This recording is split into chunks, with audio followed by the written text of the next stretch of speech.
and to the republic for which it stands, one nation, under God, indivisible, with liberty and justice for all. Thank you. Be seated. Presentations. It's just brought to my attention that we'll have Lieutenant Pat Nelson give us a brief presentation with regards to the eye in the sky.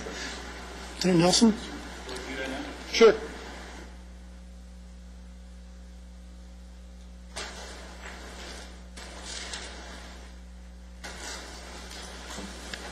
Members of the Commission, I give you a very brief update on the status of the Law Enforcement Aerial Platform System, otherwise known as LEAPS.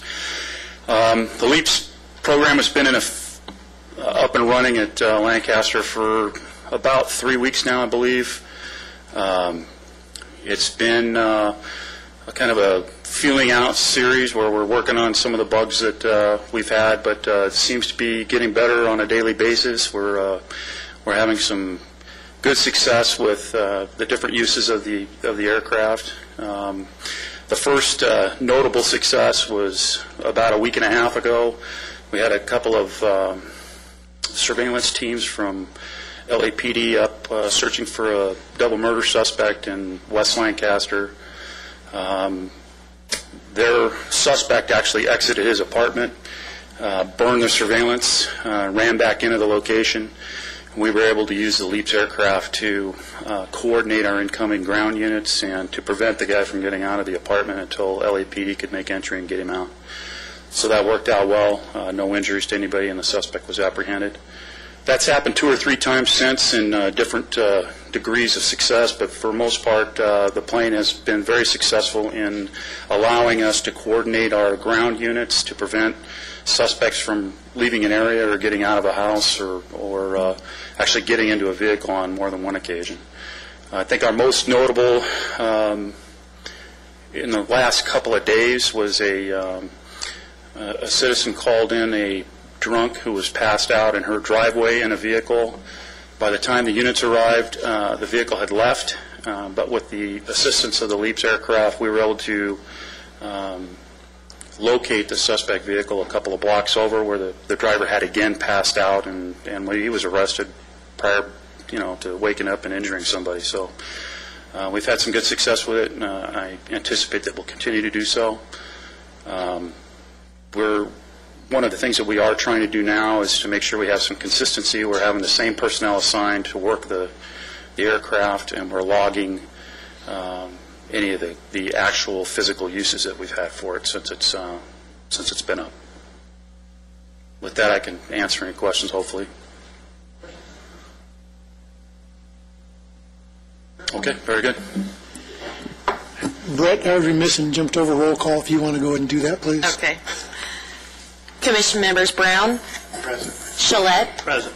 Goepel. Pickens. Smith. Present. Vice Chairman Fuller. Present. Chairman Vieira. Present. We have a quorum. Thank you. Okay, public business from the floor, agendized items. Citizens who would like to address the Criminal Justice Commission on any agendized item may do so when the item is being considered by the Commission. Please complete a speaker card and identify the agenda item you would like to discuss. Individual speakers are limited to 3 minutes. Consent calendar, approval of minutes July 11th and August 8th, 2012. May I have a motion? Second. Discussion? Second. Call for the vote.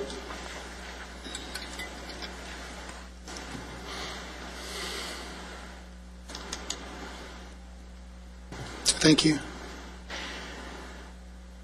Staff presentations, updates, reports, monthly crime stats. Mr. Jim Cobalt, Senior Criminal Justice Analyst.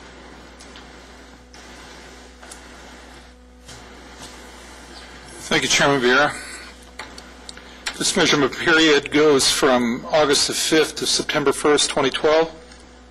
I have some pretty good news on this particular report. If you take a look at the 4 weeks there, we get down to the line where it shows total Part 1 crimes. You can see we had 3 weeks of the 4 weeks that were in the 60s. That's where we were when our crime rate was dramatically being reduced. And the thing that's really significant about this is it occurred during the month that we had the fair, and traditionally for us that's been a month where we increase rather than decrease.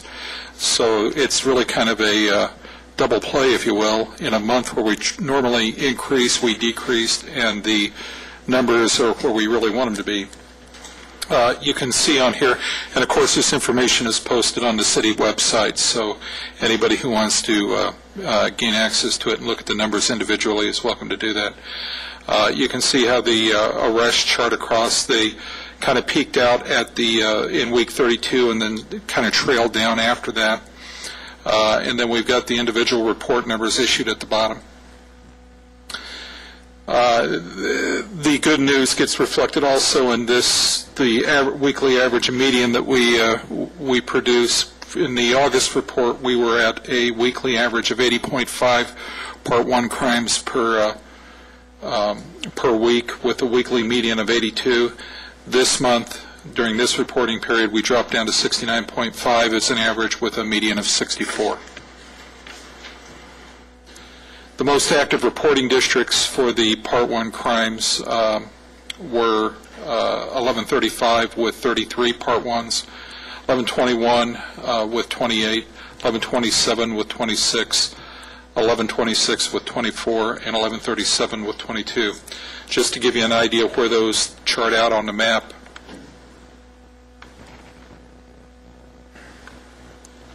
The area in the blue circle here is the is 1135. You can see predominantly a lot of our Part 1 crimes kind of cluster down here just within a few blocks of Avenue J. That's been our history with regard to this as long as we've been tracking it, and it still continues a little bit, although we are seeing a decrease in frequency.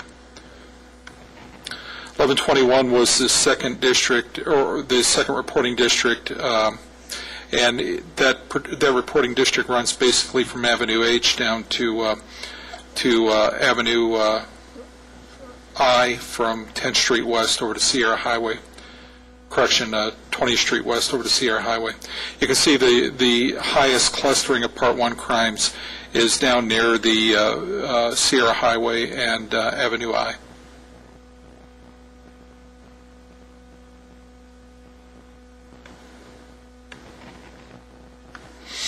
(1127) is on the west side of town from 20th Street West over to roughly about 50th Street, 60th Street West, and I down to K.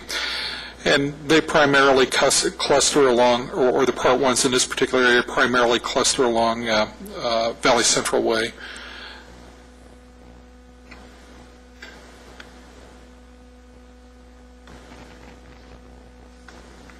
(1126) it runs basically from Avenue J down to M, roughly about 10th Street West over to 20th Street West. You can see the biggest clustering right in the area around Avenue K and 10th Street West.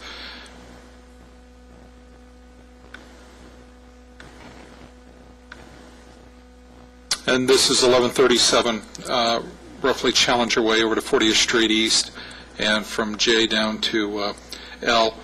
We are making some good progress in this area because 1135, or 1137 rather, is dropping from its previous months. We do see the clustering, though, kind of shifting here. A lot of the clustering was up in the shopping center area around 20th Street East and Avenue J, and now it seems to be migrating down 20th Street just a little bit, and migrating a little further over to the west on Avenue J.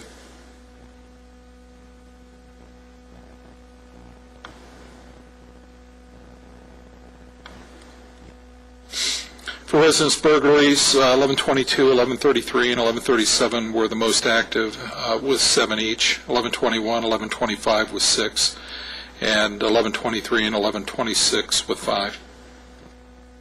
Larceny with vehicles. We had 5 with 1125. I believe we got carried away with the 1122, and 24, 26, and 37. I believe that was 4, and there were 3 down at 1121 and 1127. For a 52-week trend, we have 3 crimes that are trending or showing a slight upward trend. One is homicide, and of course that's a low-frequency number for us. Rape is showing a slight upward trend as well, but again, that's a low-frequency crime for us. Our baseline for that is 1.07 per week. The one that is interesting and trending up is burglary. One of the things that we can see is the upward trend is trailing off and is almost flat with regard to burglary, so that's some good news. You can see in the past 10 or so weeks, we've only had a few weeks where we actually broke above the baseline, which is different than what we were earlier in the year. We were above the baseline quite a bit, so we're seeing some good movement in that direction. Robbery is trending down. You can see the blue baseline at about 5.96 per week, or roughly about 6 per week.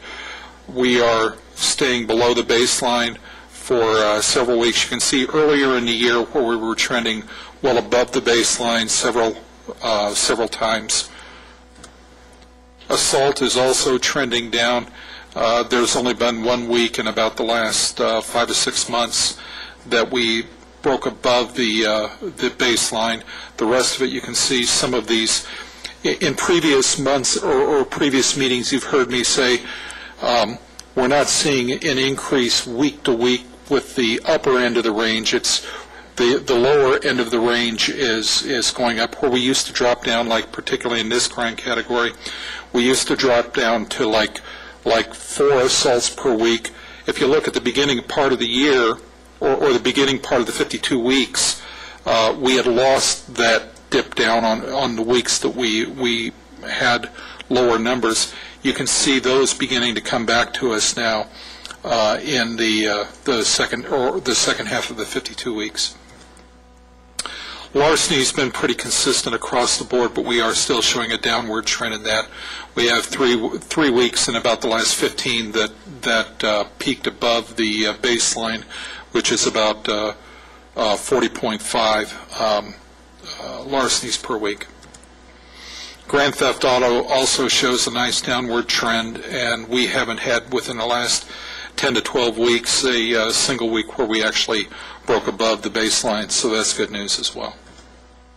Arson, again, a very low frequency crime, but we're showing a lot of activity above the baseline, but the upper end of the range several weeks ago was at 4, and we're starting to see the upper range come down to 2. This is the Part 1 crime event map for August 5th through September 9th, and of course it's on the city website as well, as is the spatial trend analysis that shows us the specific areas of the city where we're trending up, where we're trending down. As far as repeat calls go, most of the call locations on the list here are areas or locations that we're pretty familiar with. Obviously, Antelope Valley Hospital always leads the way because of the requirements they have to call law enforcement. We've got Walmart East and Walmart West, the sheriff's station, but the sheriff's station has to call deputies in and out of the field when a report has to be taken at the desk, so that accounts for that. Then we have Beechwood Apartments, Rancho Mirage Mobile Home Park, Friendly Village Mobile Home Park, Lancaster Estates Mobile Home Park, Arco AMPM, Lancaster City Park, Arbor Court Apartments, and Briarwood Mobile Home Park. And this is our forecast for the month of September. One of the a couple of encouraging things about the forecast for the month of September is you can see down here 1137 is changing from red to orange, which is a good move. That's suggesting that we're going to see, or that we should see, if all the variables stay constant, a decline in Part 1s in 1137, at least in the 21 to 37 range. And 1121 also is showing some good improvement as well. It's important to understand that the Sheriff's Department has spent some considerable resources on an east side target area that they're following over there. And I think as we see the forecasted reductions in 1137, we're seeing some of the benefit of that. And it's probably some of the benefit we're seeing also in some of the lower numbers. And that's all I've got in my report. Questions from commissioners, comments? No? Jim, just out of curiosity, those arsons, is that primarily vacant buildings or locations, or do you know? To be honest with you, I haven't spent a lot of time on the arsons. Generally, historically, a lot of the arsons are like vending machines and things like that, and it's kids playing around more than anything. Thank you. Arrest stance, Lake County Sheriff's Department, is that you? Sergeant Teresa Dawson will be presenting some of the notable arrests and operations. Thank you. Welcome. Hi, good morning. LENCAP reported for the month of August, they made 62 felony arrests, 34 misdemeanor arrests, and total arrests for the month of August were 96. They did 2 search warrants and 3 probation checks. The station totals for the month of August were 1,367 arrests. What is that? Do I have your numbers? Out of those arrests, there was 236 adult arrests and 31 juvenile arrests.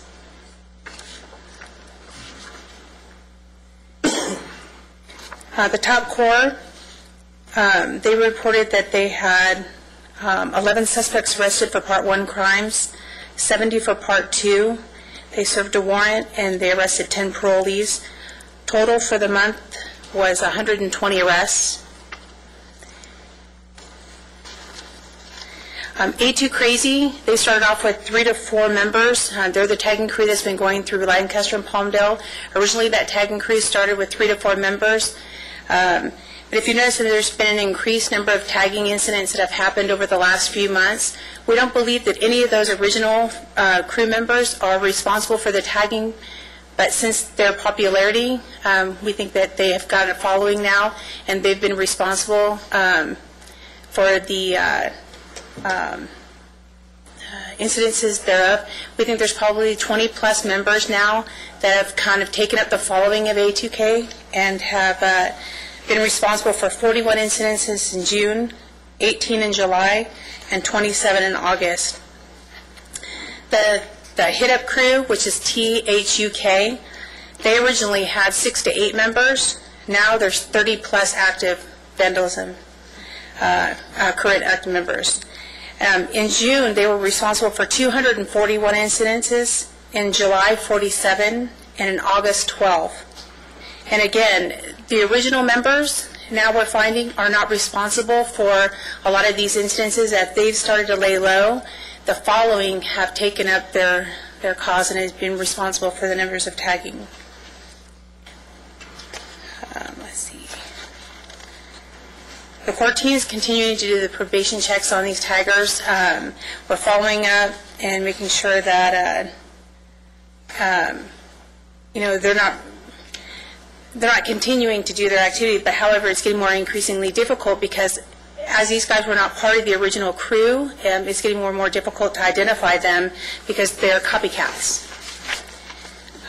LENCAP was responsible for identifying 2 suspects who were wanted in robberies, and Eric Rollison from the assault robbery suppression team reported 2 major arrests last week, one for a home invasion robbery and also another suspect for armed robbery. That's what we have. And then for the station, this last month, the station participated last month in the National Night Out, as well as other community projects. We're working with the city on some new projects that are going to be hopefully reducing the number of robberies and thefts in the area. We're working on a campaign right now that's going to alert citizens when they leave their garage doors open, when they leave their windows down, that just remind them just to be a little bit more cautious. And we're hoping through these prevention campaigns that we're going to reduce the numbers of thefts in the cities. Yeah, again, it has nothing to do with the report that you just made, but what I wanted to say is that this last month we also had the Antelope Valley Fair during August, and I just want to congratulate you and your team for just an outstanding job that you did in the security at the fair. You got a couple 100,000 people that are going through there, coordination that has to take place between the staff at the Antelope Valley Fair, their security departments, being able to be flexible and responsive. There were things that happened that were responded to very quickly, and overwhelmingly the comments that I've heard is that people felt safe. And it's real important to the Antelope Valley, the fair, and to be a family-friendly environment, and I think you achieved that and with just the right tone, and just wanted to congratulate you on a job well done. Thank you, sir. One quick question. On the tagging crew members, are they juveniles, adults, combination thereof? Combination thereof. Mostly they're young adults, and we're noticing that a lot of these kids, they start off at 16, 17 years old, and they go into the early 20s. And these tagging crews, the initial ones, once we start to identify them and we start to prosecute them, they lay low, but they create a following. And when in their culture, they has notoriety, and so when they see their name up on the billboards and they start to create this following that just kind of pick up. And so the original person who signed under this tagging crew, we find 3 and 4 generations of the same tagging, which makes it more difficult to identify them. The school resource deputies are being instrumental in identifying them because they're doing the same things at the schools. That was my next question, is coordinating with your school deputies as well. Okay. I have a question as well. Maybe too early for the statistics on this one, but do we know how many times the LEAPS plane was involved with the actual arrests? We don't have those yet? Not quite sure what you mean. The actual arrest that she just listed, how many times was the plane involved with those arrests? I mean, was it? No, I don't know that we have numbers on that. Again, the usefulness of the aircraft seems to be not only in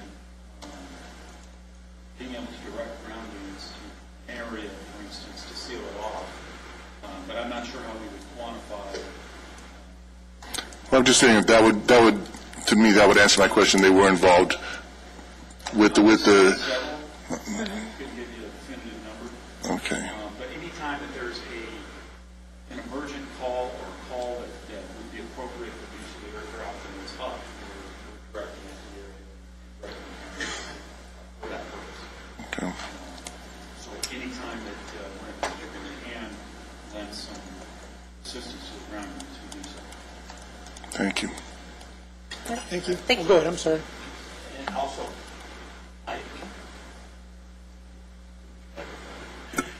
I think part of the LEAPS, the use of the plane is for staff to be dispersed to scene. So when you have a 911 call, you don't have to, if they can show pictures or whatever is happening at that scene, maybe you don't have to disperse as many units as normally would be dispersed. So I think it's a resource thing too. So that would be hard to quantify. It can be. I think as the use of it progresses and the deputies become more familiar with its capabilities, that's going to be something that we'll be able to use it for. For instance, a traffic collision with injuries.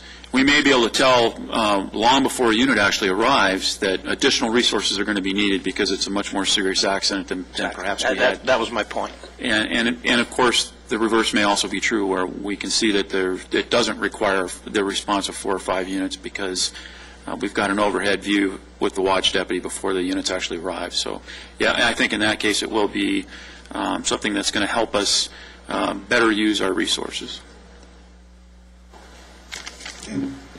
Thank you very much. Thank you, sir. Okay, from the California Highway Patrol update, Captain Urea. Good morning. Good morning. Fatal accidents for for year-to-date, last month alone, we had one fatal collision. But year-to-date, we've had 14 fatal collisions, resulting in 16 deaths. And it's an increase of 60% from this time last year. We only had 10 fatalities during this time last year. Total number of collisions are also up 30%, with DUI-related collisions year-to-date is down by about 6%. Now, our DUI picture for this year, we're up about 30% right now in DUIs, with 509 for the year. During the Labor Day holiday, we had 14 total DUI arrests in 3 days, and 18 total collisions, resulting in 3 of those were DUI related. The CHP here in Antelope Valley, we're going to do something a little different. We're changing the schedule. Currently, we have 3 12-hour shifts, basically an A, B, and C watch, and we are going to go to 2 12-hour shifts, which will split that middle shift and put them either on the graveyard or the day shift. And we're hoping that it'll increase our resources so we can have more officers out there both during the day and in the evening for more in-view patrol and try to knock down some of these stats. Questions? Why do you think there's just a statistical variance from year to year? Is there some reason? You know, I don't know if it has anything to do with the increase in heat as far as the DUI-related offenses go. You know, people are traveling more than they did in the last year. I mean, with gas prices during the holidays that were down, we were expecting a lot more traffic this year because gas prices were down, and we got that. Could be just a matter of volume of traffic. So we're going to also change our shifts in order to try to be out there a little bit more present. Thank you very much. Thank you. District Attorney update. I don't see a representative here from the District Attorney today, so I'll move on to Business Watch Subcommittee update, and I believe, Mr. Cobalt, you were going to... Thank you, Chairman Vera.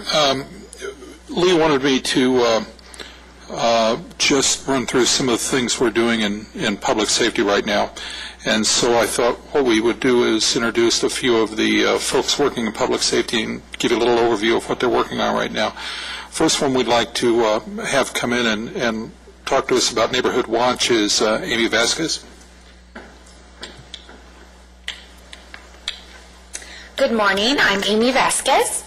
Currently, I have 236 active Neighborhood Watch groups and 235 active Business Watch groups. Our Area 4 meeting is on Wednesday, September 26th from 6 to 8 at the Soccer Center on 30th Street East. Area 4 is everything east of Sierra Highway and south of Avenue J in the city of Lancaster. And our next block captain meeting is scheduled on Wednesday, October 4th from 6 to 8 here in the council chambers. I'm also having a guest speaker that day from LA County Sheriff, and he's going to be talking on the origination and history of Neighborhood Watch. That's all I've got for now. Any questions? How many areas are there? There's 4. It's divided into quadrants. Is that it? Thank you. Chairman Vieira, the next I'd like to call is Jennifer Pescaro.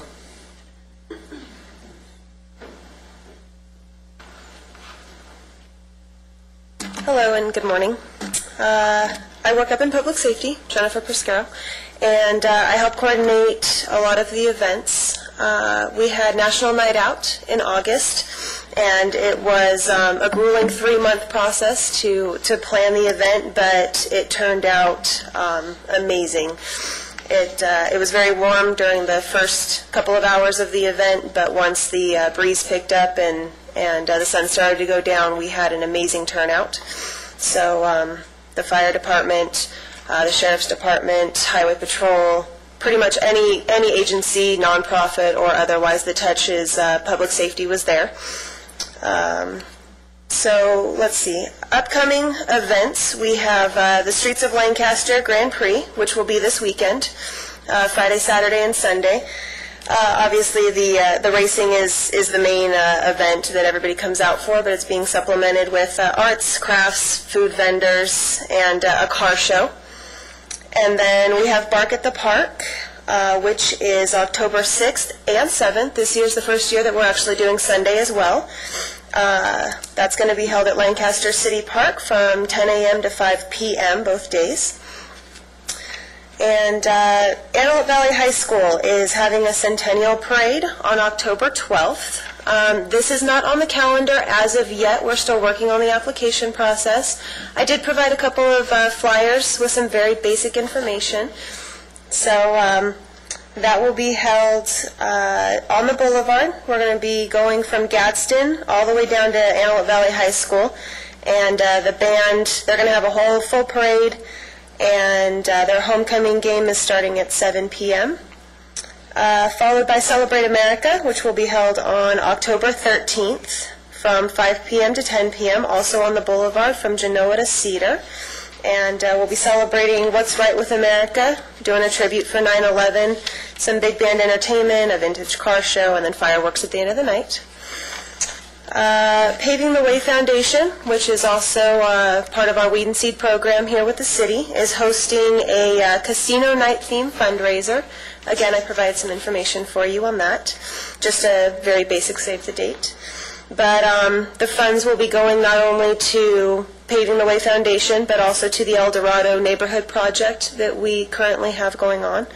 And doors open at 5, gaming begins at 6. They're going to be doing some very basic card games, blackjack, and whatnot. Some music, auctions, raffles. So I will have further information on that shortly.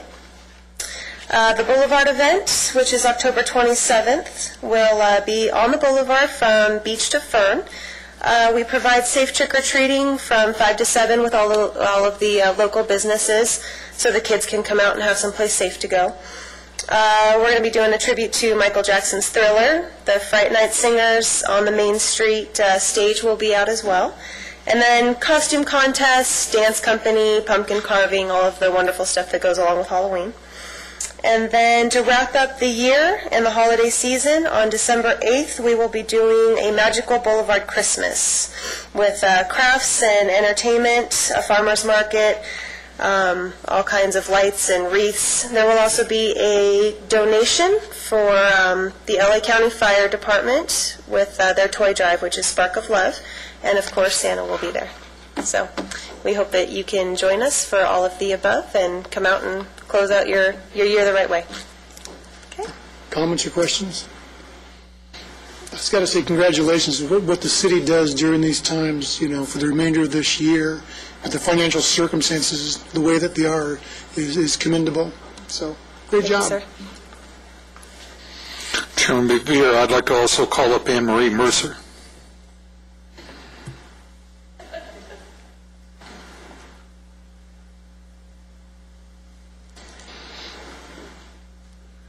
Good morning. My name is Anne-Marie Mercer, and I am part of the Public Safety Office. I do the youth court, the data entry, and the barking dogs. Currently, we have on our youth court, I have 6 new interns. I have a few of them here today with me. They are doing their master's program at Bakersfield and Northridge College. They're helping me with all the cases that are coming in from the Lancaster Sheriff's Station and any of the other citations that we get through our systems. That's actually excellent. I'm really glad that they are coming to help. They're doing the data processing with me. They're putting their hands on the cases, and they're working from the interviews all the way down to the completion ceremony. And our next completion ceremony for all the children that have passed our program is actually going to be September 24th at 4 o'clock, held here in the chambers. You are all welcome to come to join us to celebrate that they have completed their program and stuff. As far as the barking dogs, it's still going, as I say, rough, but it's still there, and it's still going just as good. Any questions with anything? Questions, comments? So all of you work for Mr. Jericho, is that correct? Yes. So I guess my question is, who deals with the barking boss? All of us. All of you. Okay, very good. Actually, I should say, Mark does and stuff. Thank you very much. You're welcome. As we particularly hear from Anne Marie, Lee wanted me to be sure and point out the value that we get from our local universities in the public safety program. We do have 6 interns right now from the Masters of Social Work program assisting with the youth court, 2 of whom are from CSU Bakersfield, 4 of whom are from CSU Northridge, and we just kind of are beginning our relationship with CSU Northridge. In addition to that, one of the things that we had up, or that I pointed out on the crime maps up there, was some of the problems we're having around some of our shopping areas. We've also begun to liaison and bring on an intern from CSU San Bernardino as well in their criminal justice program over there. This intern from San Bernardino is actually going to be looking at some of the issues and some of the variables around some of our shopping areas to see if we can identify what's causing some of the issues there and begin to make inroads with that. And so we are establishing what we feel is a really strong relationship with the local universities to be able to bring best practices and research to the city of Lancaster. Very good. So we're going to move on to public business from the floor and non-agendized items. This portion of the agenda allows an individual the opportunity to address the Criminal Justice Commission on any item not on the agenda. State law prohibits the commission from taking action on items not on the agenda, and your matter will be referred to staff. And again, speakers are limited to 3 minutes. We do have one speaker card. Mr. David Paul. This is Mr. Paul. He was here earlier. Okay. Chairman, Jim Cobalt has a little bit more to provide on the Business Watch, correct? Well, actually, it's on public safety update. Okay. Oh, okay. I'm sorry. Just wanted to advise the commission that probation will be giving a report at the October meeting on AB 109. Lee would like to be able to give them a heads up on what your concerns are or what your questions are that you want to ask them, so that they can develop their responses to you and come prepared for it. So if you have specific questions for probation, if you could email them to Lee by the end of this week, he can get those questions to them, so when they come next month they can be prepared to deal with some of the issues that you have. We can do that. Is that it, Jim? Okay. I hope so. Questions, comments from commissioners? No? Okay. Hearing none, this meeting is adjourned at 10:45 with our next regular meeting scheduled for the 10th of October, 10 a.m. Thank you.